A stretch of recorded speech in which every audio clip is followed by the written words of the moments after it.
Hey, all you Arizona lovers. This is the Finding Arizona podcast. I'm your host, Jose. And I'm your producer, Brittany. And here at Finding Arizona Podcast, we collect the local stories of all entrepreneurs and from around the valley. So join us at findingarizonapodcast.com, where you can hear every episode and see it as well at YouTube. Like, subscribe, and comment below who you want to see next on our show. And when you're ready to start your podcast, you found the right spot. Found House, your next podcast production company. Now, let's get back to the show.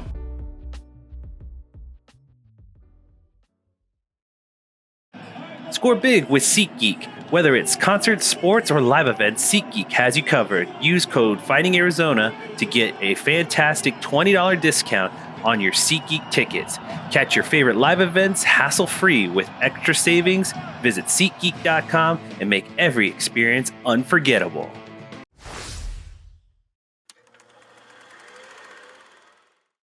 Welcome back, everybody, to the Finding Arizona podcast. I'm your host, Jose, and as always, we bring in fantastic guests every week. I'd like to introduce Debra here. She is not only an author, as you can see right here, but she's got many hats. So I'm going to let you introduce a little bit of the book, but also your business, nonprofit, I believe.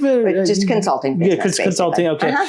So introduce the consulting part, and then we'll also just kind of go over what you've been doing the last couple of years of your life, and we'll get into it, okay? Okay, very good. So my background, and it has to do with this book. Yes. It's kind of important to know. So I was an executive with a Fortune 50 company for 24 of the 28 years I was associated with them.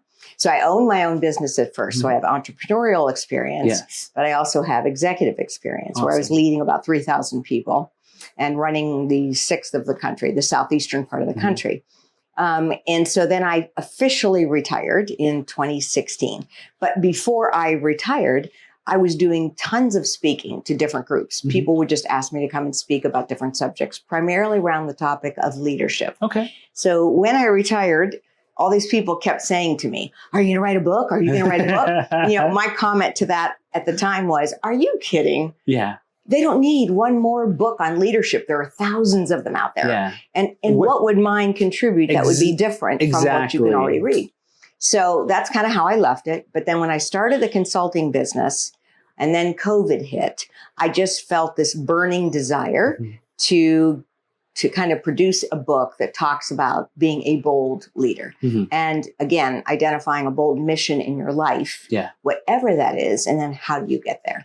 So that was the impetus for the book, with a lot more details associated with that. Absolutely. So I'll get into a little bit of what the question that we usually ask a lot of our guests is the origin story of your consulting business. It sounds like it came from just life experience and just having a need to want to do something on your own, if I can take a stab at it. But will you give us a little bit more detail? Yeah, for sure. So when I was working, I was doing a lot of public speaking. I mean, I was speaking to crowds of 20,000 to small groups of 10. Okay.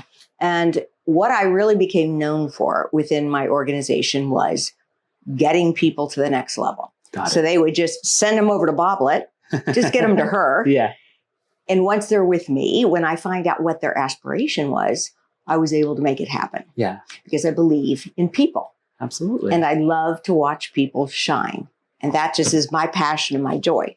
So having said all of that, I was doing that throughout my career, mentoring men and women, and, a combination of all of these things.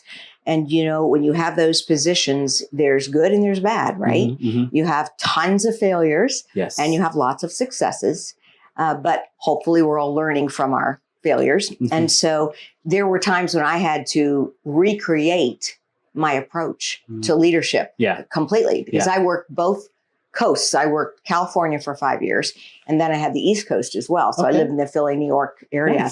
And so you find out that your approach cannot be a one size fits all with people. Absolutely. Right? Depending on their needs and their personalities, everything impacts it. So because of all of that, I knew after I retired, about a year after, that this is what I wanted to do. And so I started my consulting business, and it's Debra Boblitt Consulting, LLC. And so that's what I did. The book came about in a different way because I had no intention of writing a book at all. Yeah. But during COVID, one of the things that struck me the most right after actually were the statistics that came out about young people. Mm-hmm. And the statistics were very high in terms of feelings of hopelessness, suicidal thoughts, yes, actually suicide itself, following through on it, feelings of failure and disconnection. And so as you looked at all of those, all I could think about was, who is going to be there to guide them? Who is the leadership going to be that is bold enough to get out there to take the bull by the horn and now start working with not only young people, but adults as well? Yeah. Because we were all locked in, right? Yeah, absolutely. And a lot of that happened during that phase. And so that's when I started thinking, there's a book here somewhere. Somewhere there's a book. And so that's kind of how it happened. That's awesome. Yeah. One part is that captures me about you is this kind of innate curiosity of leadership and how it affects the overall individual and the culture of the group that they're a part of. I'd love to ask you about your family and this kind of idea of leadership and what your mother and father were like, just from the sake of like, where does this intrinsic curiosity come from? Yeah. And I would say probably more my dad than my mom, but they were both very much alike in terms of having the same values. Yeah. Our house was so spotless that you literally, you know how the saying goes, you can eat off the floor. Yeah. You could eat off the floor in my house. I got it. They were both extremely perfectionistic, really. Okay.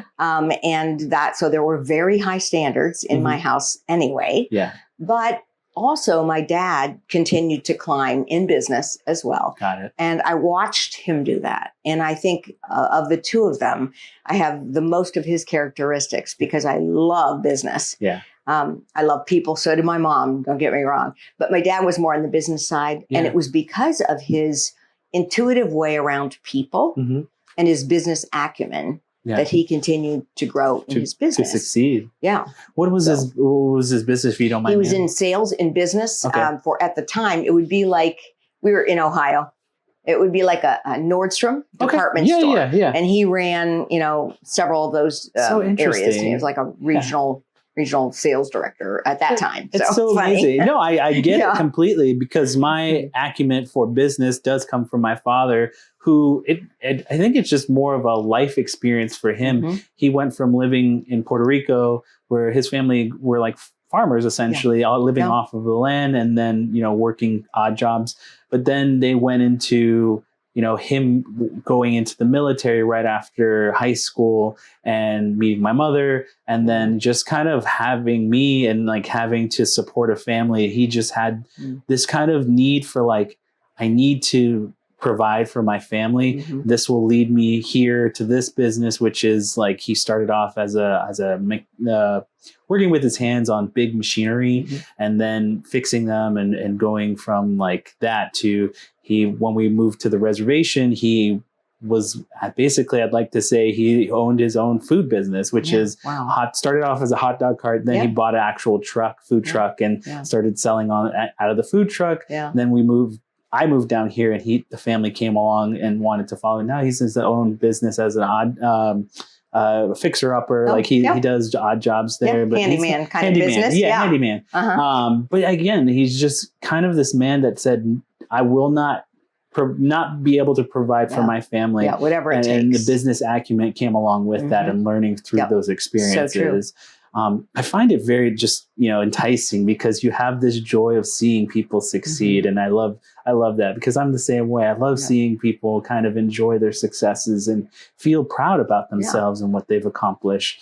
You brought up the idea of learning from your experiences, learning from your failures. I'd love to ask you, in all of your years of not only just the consulting side, but the other businesses that you worked in, what was your favorite, I guess, moment of learning from one failure? Oh, wow. There are so many. Yeah. Let me think. I guess it would be, I'll give you one of them. They both actually happened in California. I was there 5 years. Yeah. And I had responsibilities for the East Bay, that part of California. And I was asked to take a position as president of one of the largest organizations for women professionals. Okay. It was in California. Yeah. And it was PBWC, so it was Professional Business Women of California. We had 20,000 members, and I ended up being the president. And I was at a board meeting one day. Yeah. And a friend of mine was also part of the board. Okay. And she's a very, very well-known speaker. She has her own business. She's very funny. She's just fabulous individual. And she's like 6 foot tall. And she's sitting there. And then afterwards, because I held it in my office conference room. So after we left the conference room, we went down to my office. And this is what she said to me. Boblitt, who was that in there today? And I said, what do you mean? She said, that's not you. That's not who you are. Why were you acting that way and not being your usual self, blah, blah, blah. Anyway, so what I learned from that was I had really been trying to be what I thought other people wanted me to be in that role, including my own position, not just this organization outside of my job, right? But, maybe I should be more like this, which was contrary to my basic personality. Yeah. And my huge learning there was, it's not okay to try to be somebody else. Absolutely. Be who you are. Be who you are. Yeah. Use the gifts that you've been given and the instincts that you've been given, which I have learned to trust 99.999%. Yeah. Because I've proven that as well. Anytime I don't pay attention to my instincts, I've done the wrong thing. So that was one of the biggest learnings for me right there. And from that point on, I really kind of changed my perspective and just kept climbing then through the organization. But it was so much about learning about, and this has been my biggest learning throughout my whole life, is about me. Yeah. What can I improve upon? What can I change? How can I learn? How can I grow? How can I improve? And my greatest learnings were all about that, really, when I was in California. That's such a vital thing that we sometimes lose sight of, is that those experiences of what makes you, and you can be at the start of your career or even at the end of your career. And sometimes it happens more than once. You have to be able to believe in yourself and what you've learned throughout your different walks of life and different things that you've learned throughout your experiences, and say what you have on your mind or what you feel in your gut. Right. And I think that is 100% necessary for us as business owners, entrepreneurs, everyone, because that is what's going to keep you alive and surviving. And I think it's a human experience that we all... It is. All of those experiences are really human experiences that help you grow. That's true for all of us. Yeah, no doubt about it. I would love to understand a little bit more about how, I guess, the public speaking aspect was for you. Were you kind of a real public speaker type? Like, did you really enjoy public speaking to these crowds and to the small groups? I loved it. And, what about it kind of invigorated you to kind of keep doing it? Yeah. Well, I think it's like everything else in life. Once you do something, if you see success, and as we were talking earlier, if you see somebody helped through it and want to grow from that and learn something from it, then that makes you feel more confident and more interested in doing it again. Yeah. And so I started speaking to different groups and was loving it, primarily because I was passionate about the subject. And then the people kept coming up to me later and saying, oh my goodness, this, that, and that. I learned this. I'm going to try that. I'm going to try that. And, if we talk anything about legacy while we're here, I can add to that from some of those situations. But it's, for me, the public speaking was really all about that. I loved it.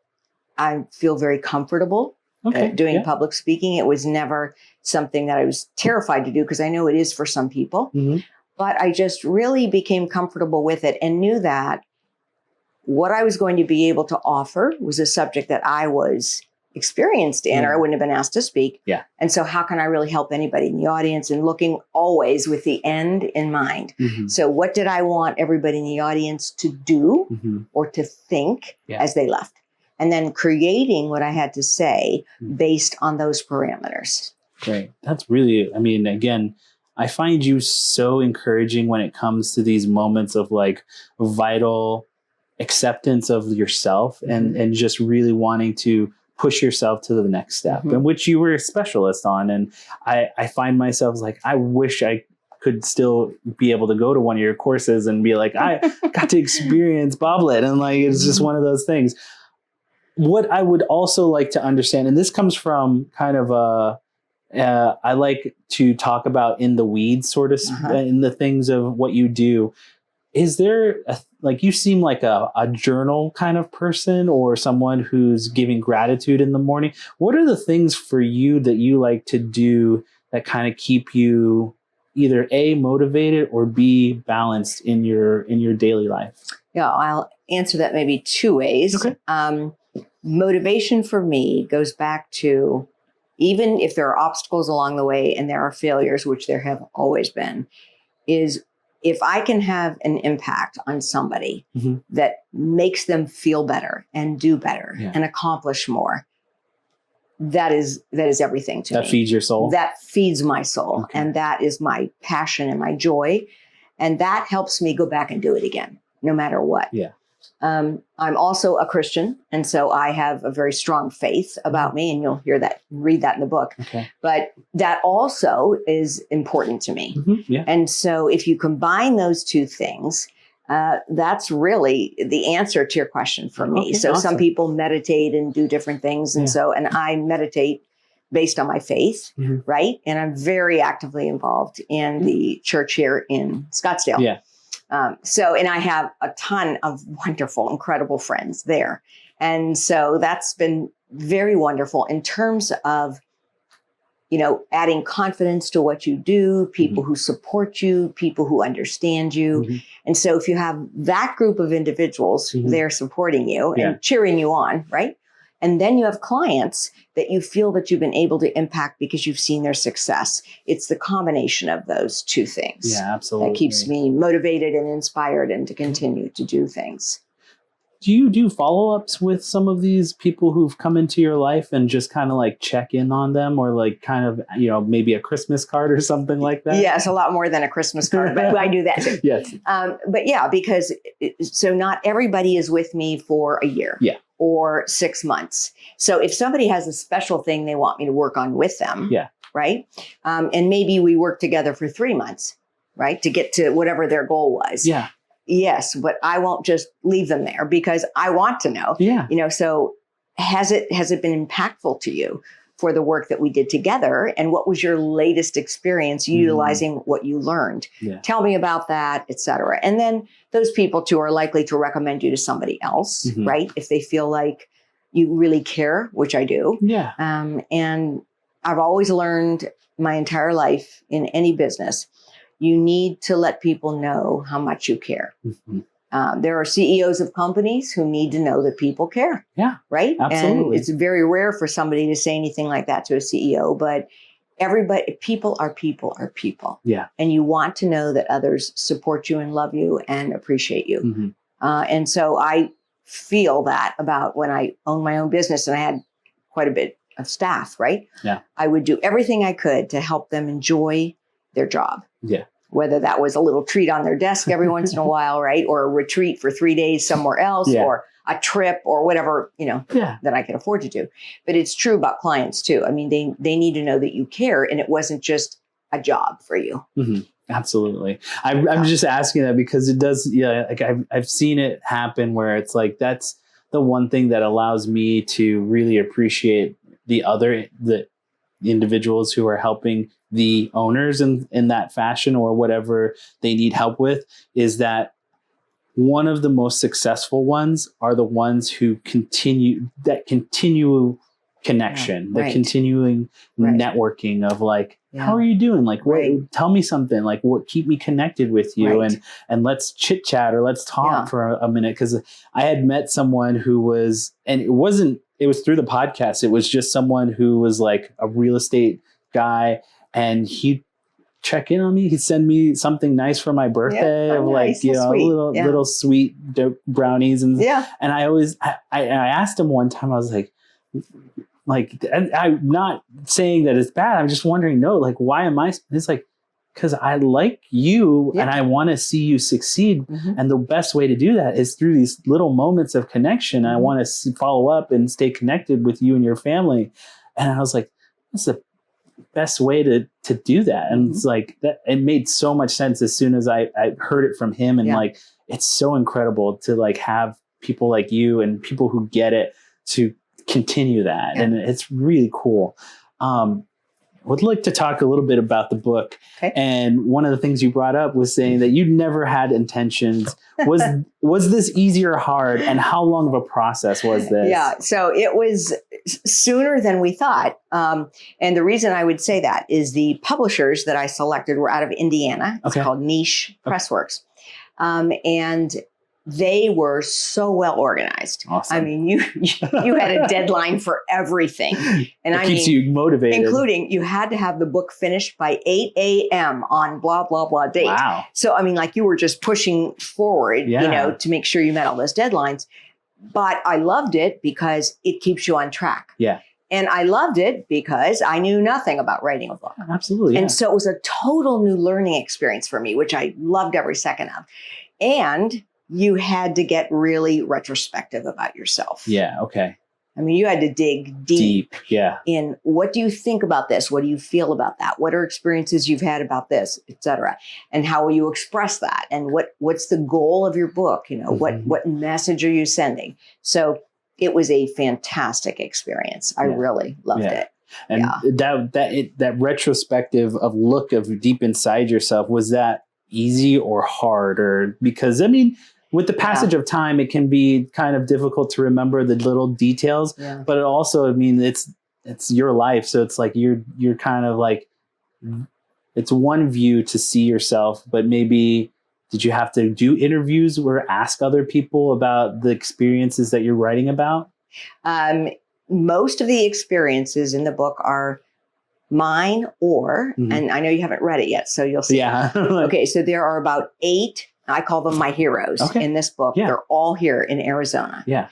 And they are individuals that I have met over the past 5 years or so. Okay. And so as I began writing about being a bold leader and making bold decisions where not everybody's going to agree with what you're doing, but you have a passion about it, that's who's in my book. Got it. So the interviews and those kinds of things were with those individuals, some of whom were my clients, not all. But they're all in there. And then speaking of what we've done now, since I wrote the book, I just put out now a website for my book only. Okay. And that's under Bold Mission by DebraBoblitt.com. But what I did was I went back then and interviewed, videotaped every single one of them, like we're doing here, for about an hour. Yeah. And then I condensed it to about 3 or 4 minutes, and that is now on my book site. That's awesome. So if you're buying a package from me, I just did this too. I videoed me speaking about BOLD because it stands for believe, own, live, and duplicate. Okay. Your passion and your mission.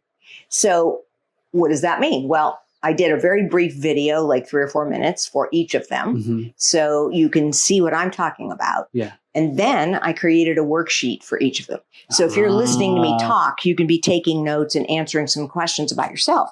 The goal is like by the end of the book, you get it. You've kind of discovered what your mission and passion is and how best do you get there. Because the book is extremely practical and it gives all kinds of lists of things you can do and formats you can use and so forth to get you to know what are your values, what is your passion, et cetera, et cetera.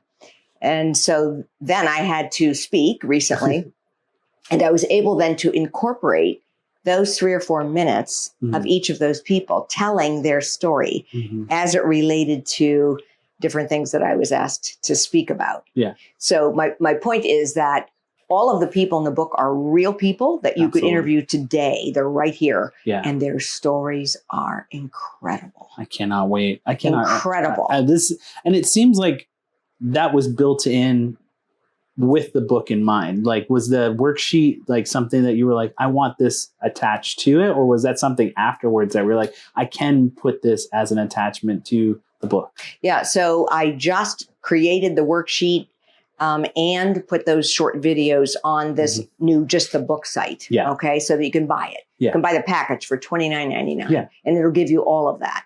But I really knew that that was going to be important because many people from feedback from the book in there, again, very practical. There's this, that, and the other thing. But what I wanted to do was to condense this for people. Yeah. So under the first part, believe. Okay, what should I be thinking about to know that I believe in my mission? Well, answer these 5 questions. Yeah. Okay. And then on the own, what does that mean to own my mission? Well, ask yourself these kinds of things and walk through them. Got it. Et cetera, all the way through the book.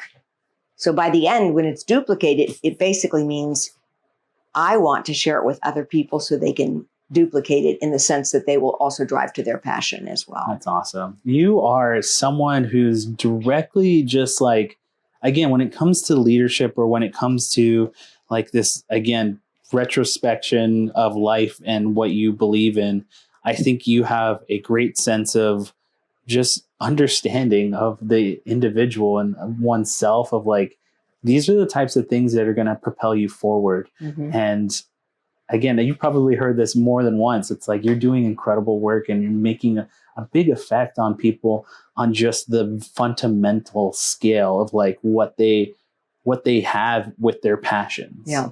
What's been very interesting is that the book has been applicable to young people who are just deciding, I wonder what my real passion and mission is. But interestingly enough, I've had more people 50 and 60 years old who read it and said, this is the exact book I need to read right now. I'm in the process right now of deciding, what do I want to do with myself? Yeah. Right? Yeah. And so this kind of helps you walk through that. And then something else I've been doing as an offshoot of my business, which again, I hadn't planned to do, but it's kind of evolved, is I do something called a think tank. Okay. So I'll give you the first example. A woman that I knew was a VP at a very high level in Children's Hospital in Cleveland. Yeah. And she had just retired. But prior to that, she had taken courses in art and she was very talented, but had never done a thing with it really. And once she retired, she said, Deb, I don't know how to put this together. I don't know what I'm supposed to do. I don't know, how do I share my passion? I want to give back. I want to give back. So I created a think tank for her. And so I asked 6 or 7 other people to come and meet at my home. And I only had this person put together a very brief 1-pager that says, well, here's my work background, but here are the skills I've built. Here are my experiences. And at the end, here's what brings me joy. Yeah. Okay. They don't know this person. They have no clue who they just are. Have the words. Nothing, just the words. So they come to my home and they have these instructions in advance. So all of these people are like type A CEOs and stuff, right? And it's like, oh, I'm going to a meeting. We have to make decisions tonight. Yeah. And so I had to tell them, you're not going to make a decision tonight.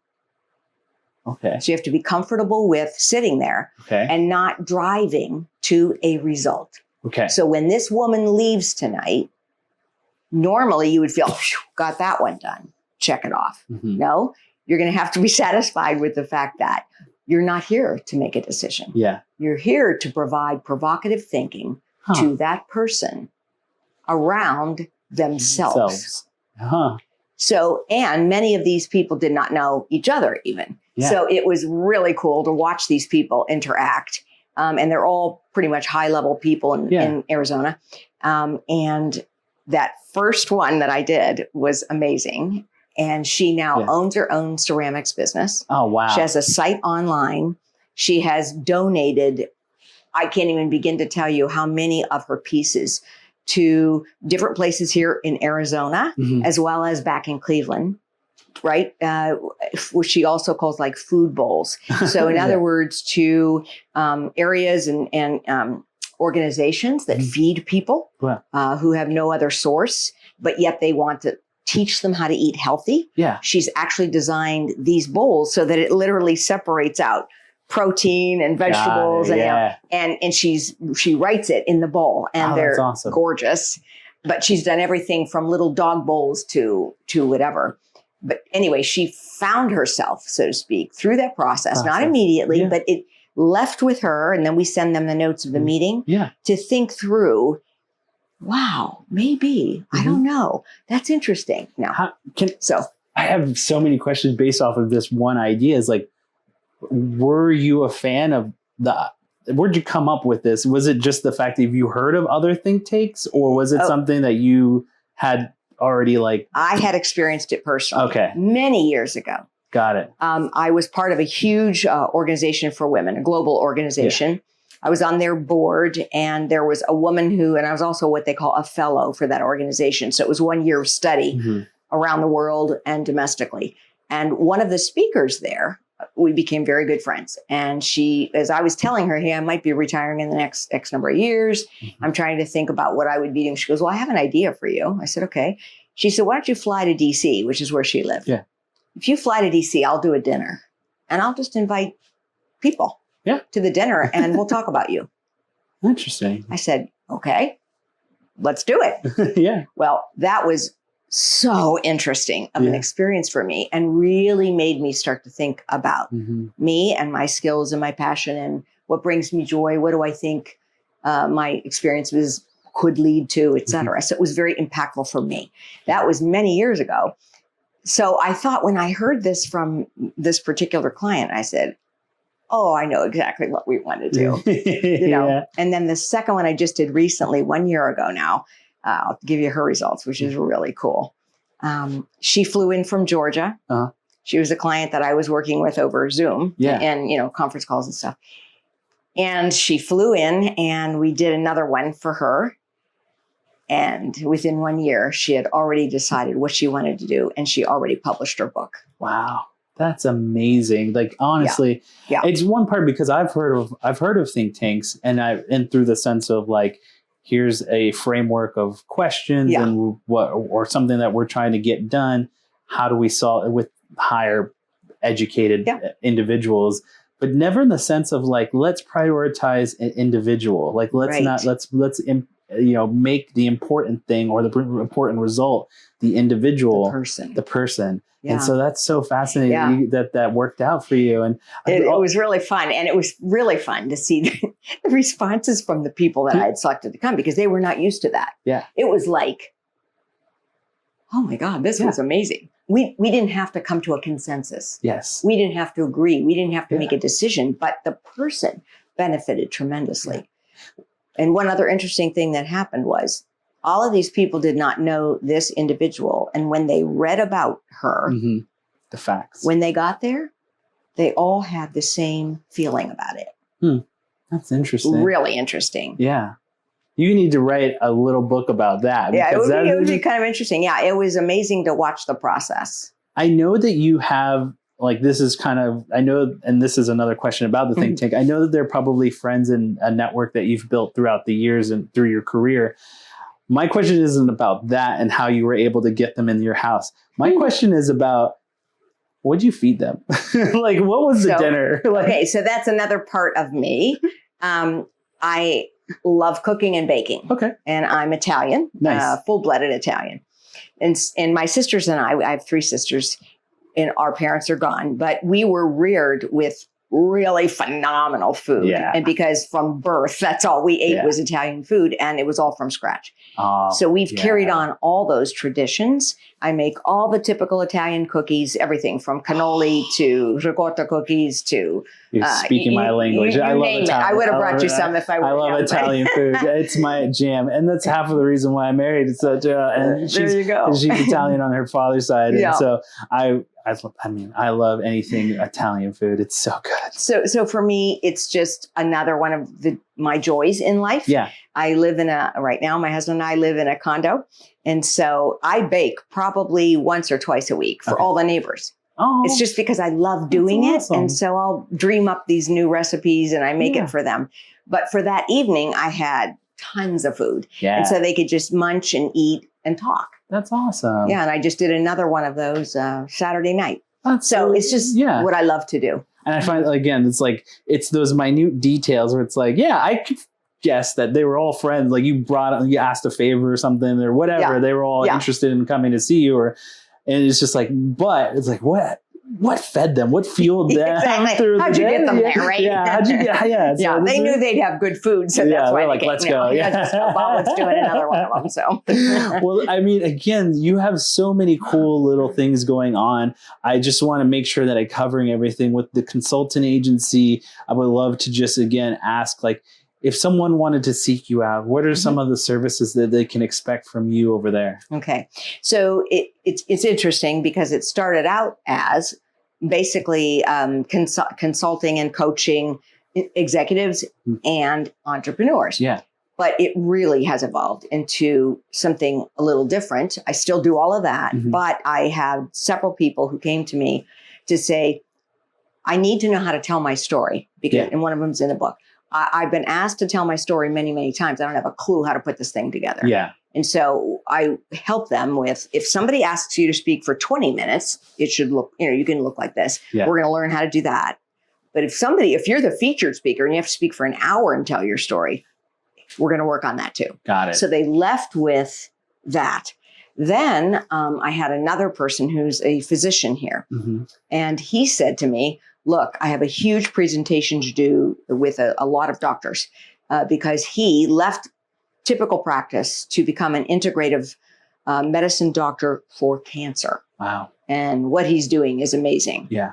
So he said, Deb, I need to speak to now a group of, several hundred doctors in wherever it was at the time. He said, can you help me make sure I put this together so that it's successful? I said, I would love to. Yeah. So I know zero about medicine. Yeah.